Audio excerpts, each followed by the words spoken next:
Hello नमस्कार दोस्तों, study point 9 current affairs channel पे आप सभी का हार्दिक स्वागत है।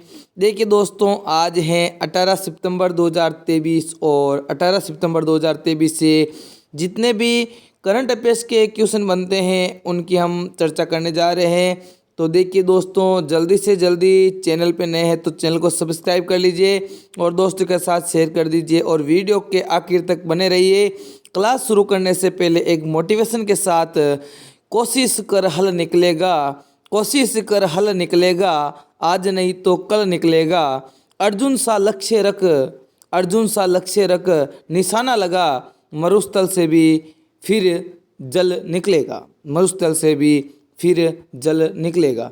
तो देखिए दोस्तों, अपना लक्ष्य बनाए रखो और अपनी तैयारी के अंदर जुड़े रहिए और बेहतर करते रहिए। एक दिन आपको अपनी जो ऊंचाई है सफलता वो ज़रूर मिलेगी। देखिए दोस्तों, आज का फर्स्ट क्वेश्चन आपकी स्क्रीन के ऊपर है। देखिए दोस्तों, फर्स्ट क्वेश्चन की शुरुआत करने से पहले मैं आपको बता देता हूं कि इसकी जो आपको पीडीएफ और क्यूज मिलेगी ना, वो आपको टेलीग्राम चैनल के ऊपर मिलेगी। और टेलीग्राम चैनल क्या है, तो वो है daily current affairs study point 9, जिसका लिंक इस वीडियो के डिस्क्रिप्शन के अंदर और कमेंट बॉक्स के अंदर पिन किया हुआ मिल जाएगा, ठीक है। और हम लास्ट के अंदर दो क्वेश्चन जो एक जो आपके लिए दूंगा और दूसरा मैं कल जो दिया था उसका रिवीजन करवाऊंगा। और साथ ही साथ जो पिछले दिन का जो टॉप 10 क्वेश्चन लेके आते हैं हम उसको वन लाइनर फॉर्मेट के अंदर भी बताऊंगा, ठीक है। तो देखिए फर्स्ट क्वेश्चन क्या है कि हाल ही में प्रधानमंत्री नरेंद्र मोदी जी के द्वारा पीएम विश्वकर्मा योजना लॉन्च की गई है। तो ये कब की गई है, तो ये की गई है 17 सितंबर के दिन। कब की गई है? 17 सितंबर के दिन पीएम विश्वकर्मा योजना लॉन्च की गई है।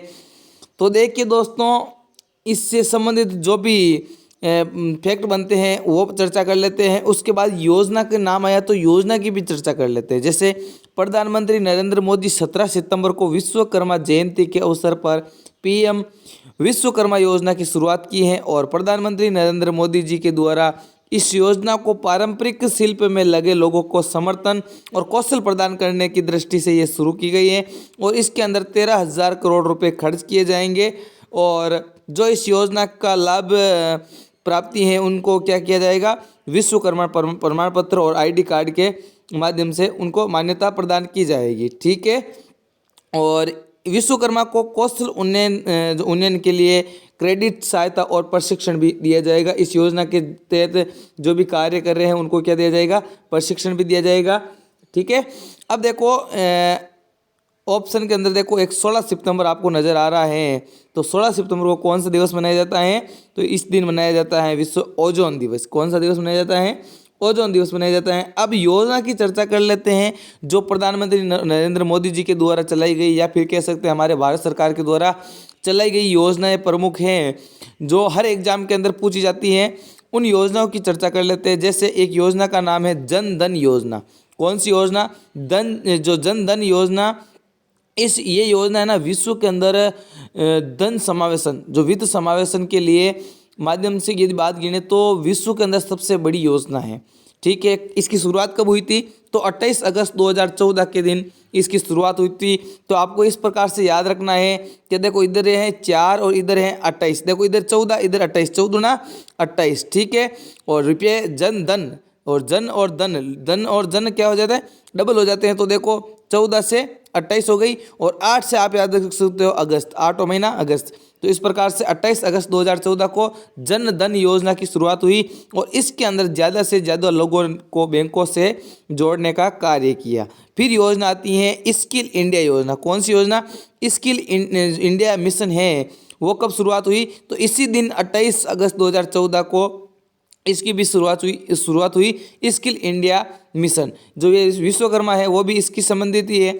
तो स्किल इंडिया मिशन की शुरुआत 28 अगस्त 2014 और इसका उद्देश्य था युवाओं में कौशल विकास, ठीक है। फिर एक योजना आई थी make in India. Make in India, Bharat के अंदर भारत की वस्तु बननी चाहिए। तो ये शुरुआत हुई थी 28 सितंबर 2014 को। देखो यहाँ से आप रिलेटेड कर सकते हो। देखो ये दोनों योजना है जो 28 अगस्त 2014 की है और ये है 28 सितंबर 2014 की। ठीक है, इसके अंदर क्या हुआ था, तो देश में विनिर्माण क्षेत्र को बढ़ावा देने वाली ये योजना है। फिर योजना आई थी स्वच्छ भारत मिशन योजना। कौन सी योजना, स्वच्छ भारत मिशन योजना। तो देखो स्वच्छता का सपना किनका था, तो ये था हमारे महात्मा गांधी जी का सपना। किसका था, महात्मा गांधी जी का सपना था। और उनके जन्म दिवस के ऊपर 2 अक्टूबर 2014 को स्वच्छ भारत मिशन की शुरुआत हुई और ये 2 अक्टूबर 2019 तक देश को एक स्वच्छ भारत बनाने का लक्ष्य रखा था। इसके अंदर देखिए मोदी जी जब 2014 के अंदर चुनाव जीत गए और उसके बाद 5 वर्ष का टारगेट रखा 2019 और 2 अक्टूबर को जो महात्मा गांधी जी है उनके जन्म दिवस के ऊपर ये शुरुआत हुई थी और इसका लक्ष्य भी उसी दिन रखा गया वापस। ठीक है, फिर एक योजना आई थी प्रधानमंत्री मुद्रा योजना। कौन सी योजना, प्रधानमंत्री मुद्रा योजना। और ये प्रारंभ कब हुई थी, तो ये प्रारंभ हुई थी 8 अप्रैल 2015 को। कब, 8 अप्रैल 2015 को। ठीक है, 4 योजना 14 में और एक योजना है आगे देखो 8 अप्रैल 2015 को। और उद्देश्य छोटे कारोबारियों को 50,000 से लेकर 10 लाख रुपए तक का ऋण देना है। ठीक है, उसके बाद योजना आई उजाला योजना, जिसके अंदर बिजली की खपत को कम करने के लिए क्या बांटे गए थे, एलईडी बल्ब बांटे गए थे। आप सभी को पता होगा, एक कनेक्शन के ऊपर 2 बल्ब बांटे गए थे। ठीक है, और इसकी शुरुआत कब हुई थी, तो 1 मई 2015 को उजाला योजना की शुरुआत हुई थी। ठीक है, उज्ज्वला अलग है और उजाला अलग है। उजाला घर के अंदर उजाला तो ये हो जाएगी एलईडी से, और उज्ज्वला हो जाएगी किससे संबंधित है, तो ये एलपीजी कनेक्शन से संबंधित। देखो अगली है डिजिटल इंडिया मिशन। तो इससे संबंधित योजना की शुरुआत 2 जुलाई 2015 को हुई थी और इसके अंदर सरकारी सेवाओं को इलेक्ट्रॉनिक तरीके से जनता में उपलब्ध करवाना इसका लक्ष्य था। नेक्स्ट योजना था प्रधानमंत्री उज्ज्वला योजना, जिसकी शुरुआत 1 मई 2016 को बलिया उत्तर प्रदेश से शुरुआत हुई थी और इसके अंदर गरीबी की रेखा से नीचे के परिवारों को रियायती मूल्य पर क्या, एलपीजी गैस कनेक्शन उपलब्ध करवाना इसका लक्ष्य था। फिर देखो ये हो गई योजना। 8 योजना प्रमुख योजना थी, ये मैंने बता दी आपको। फिर चलते हैं नेक्स्ट क्वेश्चन की ओर। नेक्स्ट क्वेश्चन है किस मंत्रालय द्वारा स्वच्छता पखवाड़ा मनाया जा रहा है, तो स्वच्छता पखवाड़ा कौन मनाएगा, तो सबसे जो दूषित होती हैं उसको स्वच्छ करना है। तो सबसे ज़्यादा रेल मंत्रालय, जो रेल है वो दूषित होती हैं, क्योंकि सर्वाधिक ये जो यात्री आवागमन करते हैं वो रेल के माध्यम से करते हैं, तो ये दूषित हो जाती हैं। इसके कारण स्वच्छता पखवाड़ा मनाया जा रहा है रेल मंत्रालय के द्वारा।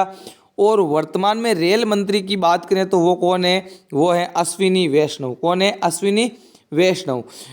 वित्त मंत्रालय की बात करें तो वित्त मंत्री कौन है, तो निर्मला सीतारमण जी है। और इनके द्वारा अभी हाल ही में एक जीएसटी भवन की आधारशिला रखी गई थी। जीएसटी भवन की तो कहाँ पे रखी गई थी, तो ये त्रिपुरा की राजधानी अगरतला के अंदर रखी गई थी।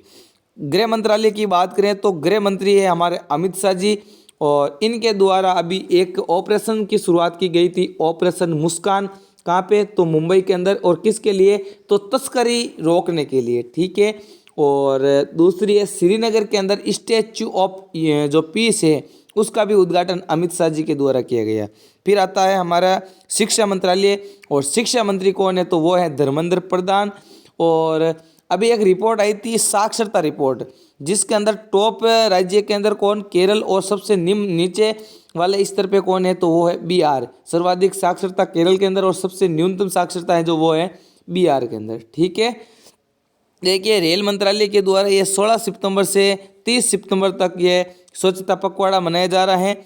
और ये महात्मा गांधी जी की जयंती को मध्य नजर रखते हुए इसको 30 सितंबर तक एंड नहीं करके इसको कहाँ तक कर दिया गया है, 2 अक्टूबर तक बढ़ा दिया गया है। ठीक है, और अब की बार की जो ये किस मिशन के साथ मनाया जा रहा है, तो स्वच्छता ही सेवा है, इस मिशन के साथ ये मनाया जा रहा है। फिर क्वेश्चन नंबर 3 आता है हाल ही में किस राज्य के स्वास्थ्य मंत्री बलवीर सिंह ने मिशन जो इंटेंसिव इंद्रधनुष है 5.0 इसका उद्घाटन किया गया है, तो स्वास्थ्य मंत्री कौन, बलवीर सिंह, उनके द्वारा किस राज्य के।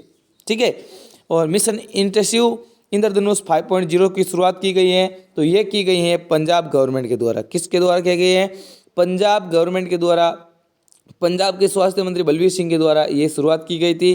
पंजाब की बात करें तो right to walk, right to walk जो बिल लाने वाला पंजाब भारत का पहला राज्य है। और जलियांवाला बाग हत्याकांड जो 13 अप्रैल 1919 को हुआ था, कहाँ पे है? अमृतसर के अंदर है।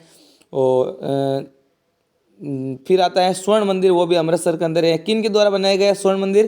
तो रामदास जी जो सिखों के चौथे गुरु थे उनके द्वारा बनाए गए, ठीक है। फिर आता है हरियाणा। हरियाणा की बात करें तो विश्व का सबसे बड़ा सफारी पार्क हरियाणा के अंदर बना है। और केरल की बात करें तो Cape Horn, Kerala fibre optical network की शुरुआत केरल के द्वारा, ठीक है। देखो पंजाब के राजधानी पूछे तो चंडीगढ़ हो जाएगी। मुख्यमंत्री भगवंत मान है। राज्यपाल की बात करें तो बनवारी लाल पुरोहित, ठीक है।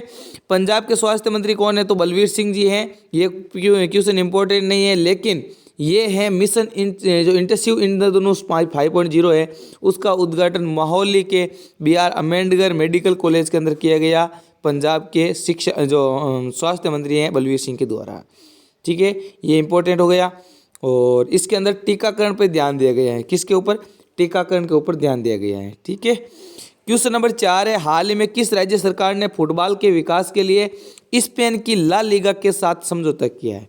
तो फुटबॉल के विकास के लिए स्पेन की जो ला लीगा क्लब है उसके साथ समझौता करने वाला कौन सा राज्य है? तो यहाँ पे आप देख सकते हैं ममता बनर्जी। ममता बनर्जी को देख सकते हो। कहाँ की CM है? तो पश्चिम बंगाल की CM ममता बनर्जी है, जिनके द्वारा स्पेन की ला लीगा जो क्लब है उसके साथ समझौता किया है। वेस्ट बंगाल की बात है तो वेस्ट बंगाल के अंदर नेशनल पार्क कौन कौन से हैं? तो देखिए बक्सा, जल्दापारा, सिंगलीला और गौसवाला। कौन कौन से हैं? बक्सा, जल्दापारा, सिंगलीला और गौसवाला।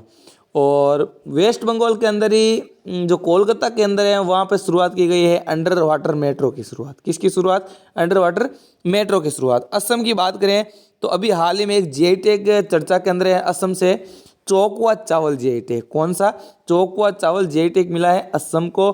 सिक्किम की बात करें तो जैविक खेती करने जो जैविक खेती पूर्णतः जैविक खेती करने वाला जो राज्य है वो है सिक्किम।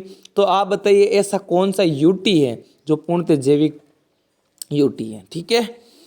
नेक्स्ट की ओर चलते हैं। देखो पश्चिम बंगाल, कोलकाता इसकी राजधानी हो जाएगी। मुख्यमंत्री जो हो जाएंगी ममता बनर्जी और राज्यपाल हो जाएंगे डॉक्टर CV आनंद बोस, ठीक है।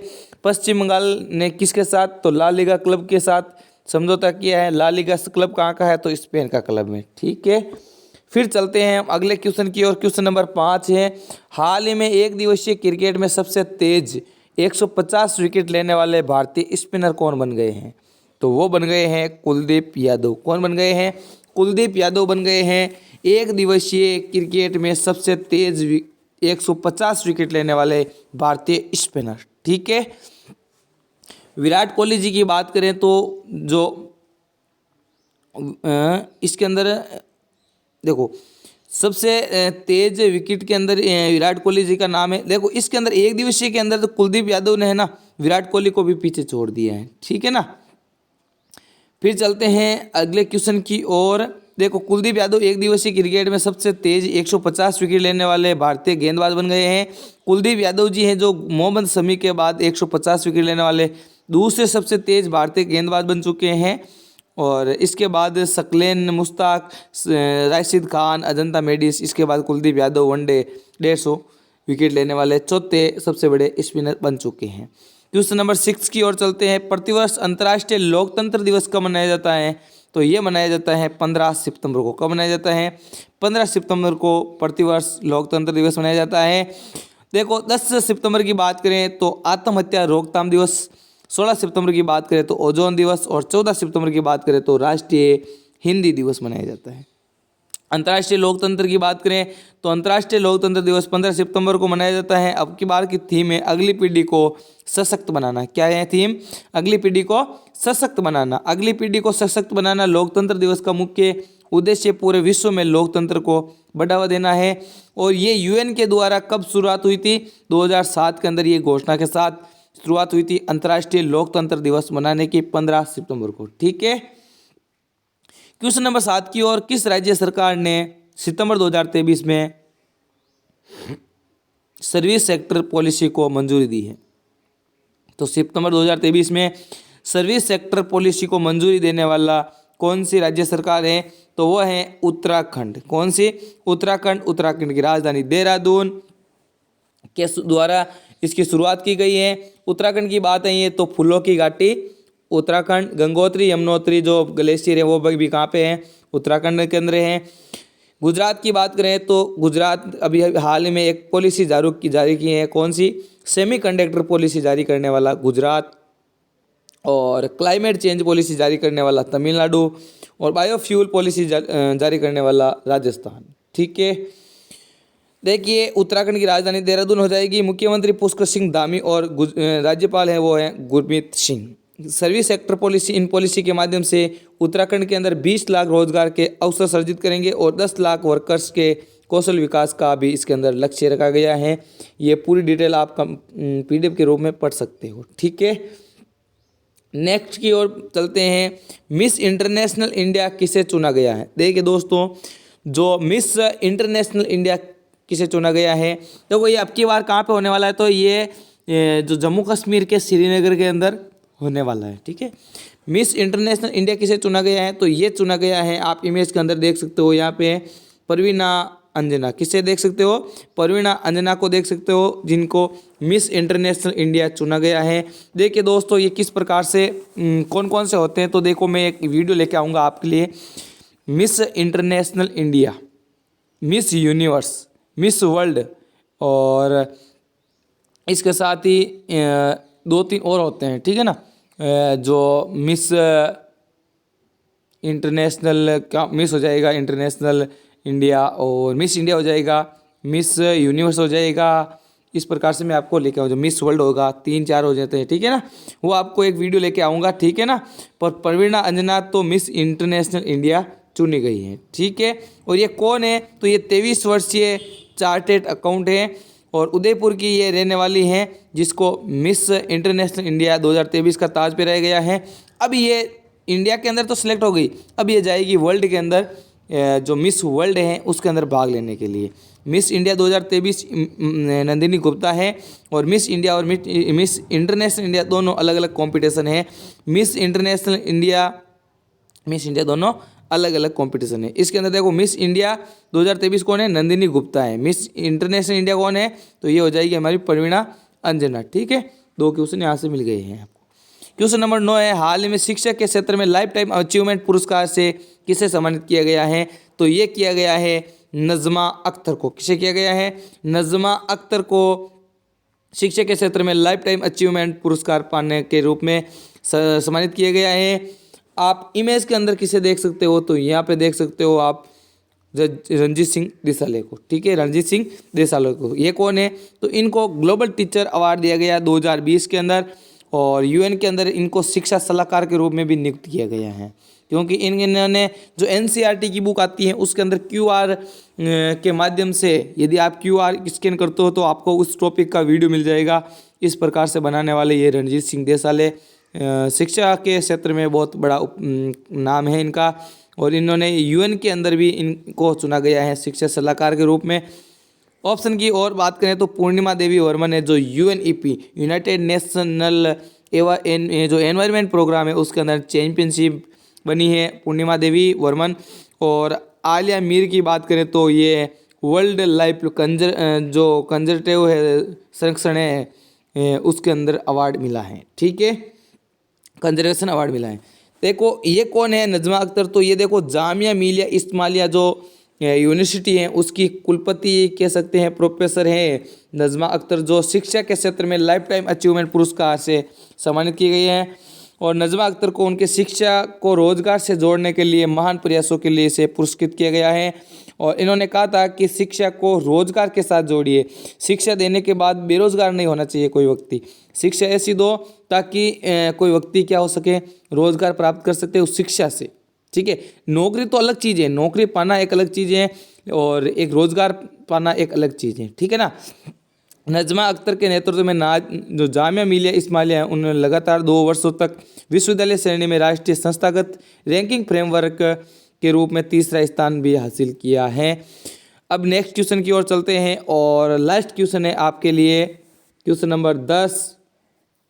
मास्टर कार्ड इंडिया के नए चेयरमैन कौन बन गए हैं? तो ये बन गए हैं रजनीश, यहाँ पे ये सॉरी मिस्टेक हो गई, देखो यहाँ पे आ जाएगा रजनीश कुमार। कौन हो जाएंगे? रजनीश कुमार हो जाएंगे। मास्टर कार्ड ने रजनीश कुमार को चेयरमैन के रूप में नियुक्त किया गया है। रजनीश कुमार भारतीय स्टेट बैंक जो एसबीआई है उनके पूर्व चेयरमैन भी रह चुके हैं।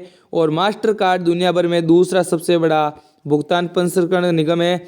इनका मुख्यालय कहाँ पे है मास्टर कार्ड का? तो ये अमेरिका के अंदर है। ठीक है, अब आपको मैंने जो कल क्वेश्चन ऑफ द डे के रूप में दिया था उसकी चर्चा कर लेते हैं।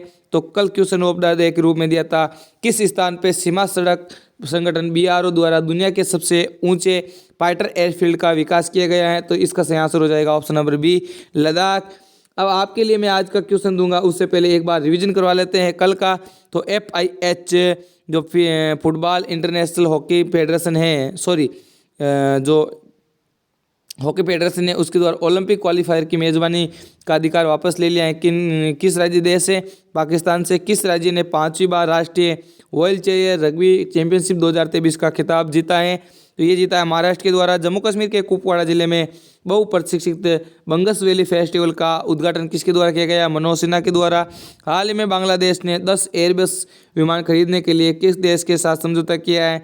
तो वो किया है फ्रांस के साथ। उत्तर प्रदेश के किस शहर में पहली बार मोटोजी रेस का आयोजन किया गया है? तो ये किया गया है ग्रेटर नोएडा के अंदर। और डोपिंग मामले के अंदर रोमानिया की पूर्व नंबर 1 रहने वाली की टेनिस खिलाड़ी सिमोना हालेप को कितने वर्षों के लिए प्रतिबंध लगा दिए गए हैं? 4 वर्षों के लिए। भारत और किस देश के बीच इंफ्रास्ट्रक्चर फाइनेंस ब्रिज का उद्घाटन किया गया है? तो ये किया गया है ब्रिटेन के अंदर। राष्ट्रीय इंजीनियरिंग दिवस कब मनाया जाता है? तो ये मनाया जाता है 15 सितंबर को। विश्व ओजोन दिवस कब मनाया जाता है? तो ये मनाया जाता है 16 सितंबर को। Airbus defence and space company ने किस सेना को पहली एयरक्राफ्ट C-295 295 पे सौंपा है? तो वो सौंपा है भारतीय वायुसेना को। ठीक है, अब आपके लिए क्वेश्चन ऑफ द डे और इसका सही आंसर आप कमेंट बॉक्स के अंदर दीजिए।